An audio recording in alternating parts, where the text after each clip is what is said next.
কয়েকদিন আগে প্রধানমন্ত্রী পোল্টি মারলেন, বললেন যে আমি সংস্কার করব। হ্যাঁ, আপনারা ভোট দিন, ইলেকশনের পরে যখন ক্ষমতা বসবেন তার খোঁজ নাই।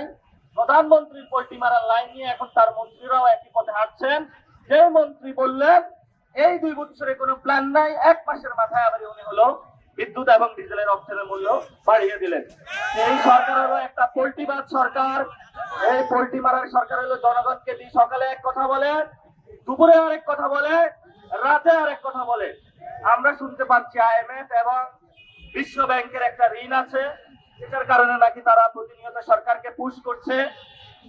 যেই সরকার হলো যাতে বিদ্যুতের দামটা বাড়ায়। আপনি টাকার সোর্সিং করবেন, সেই সোর্সিংটা যদি আমার গলায় আপনি হাত দেন, সেটার ক্ষেত্রে তো সরকার সাহেব আপনার সাথে আমার বাঁধবে লড়াই। আমি গ্রামে ছিলাম এই ঈদে, 5 দিন ছিলাম। 5 দিনের নামে নাম মাত্র মূল্য হলো কারেন্ট এসেছে। আমাদের যারা তরুণ যুবা মানুষ, যারা আপনারা ঈদে বাসায় গিয়েছেন, এখানে অনেক মানুষ আছেন মধ্যবিত্ত ফ্যামিলির, বাসায় এলাকায় গ্রামে কোথাও বিদ্যুৎ নাই।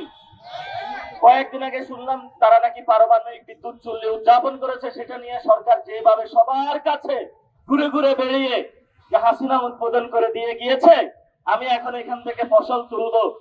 যাক, এখন তো জনগণকে কিছু দেখাতে পারবো। তাহলে ভাই আপনি আবার কেন বিদ্যুতের দামটা বাড়াইলেন?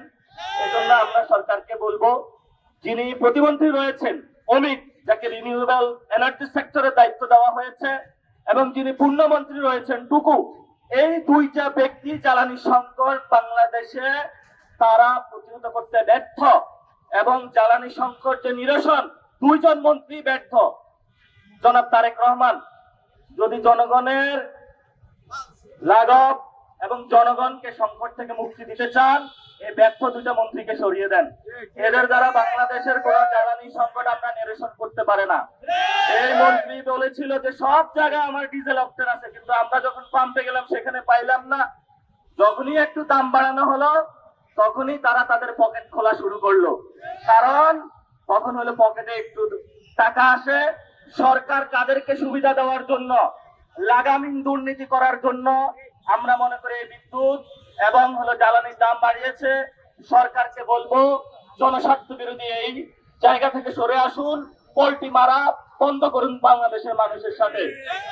আমি আবারও শেষ করছি বক্তব্য কথা বলে, এই সরকার বাংলাদেশের মানুষের সাথে সংস্কারের কথা বলে পোল্টি মেরেছে।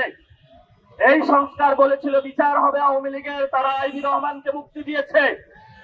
এই সরকার বলেছিল 2 বছর আগে জ্বালানির মূল্য বৃদ্ধি হবে না, বিদ্যুতের দাম বৃদ্ধি হবে না, তারা আবার জনগণের সাথে পোল্টি দিয়েছে।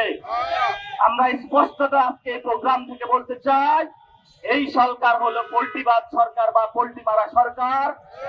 এই সরকারকে আমরা লাল কার্ড দেখাতে আস্তে আস্তে দিনতে নামছি। ভবিষ্যতে জনগণের দৌড়ানি তারা খাবে, এবং 200 সিট নিয়ে পার পাবেন না। শেখ হাসিনার সিট আরো বেশি ছিল, শেখ হাসিনার দাদা বাবুও ছিল, আপনাদের দাদা বাবু নাই, আর এত সিটও বেশি পান নাই।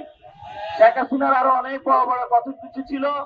ইট মারেন, পাটকেল মারেন, ডিম মারেন, অস্ত্র নিয়ে আসেন, হকি স্টিক নিয়ে আসেন, কোন স্টিকে কাজ হবে না।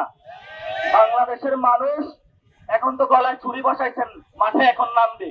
দ্রুত এই সিদ্ধান্ত প্রত্যাহার করুন, বাংলাদেশের মানুষের পক্ষে থাকুন।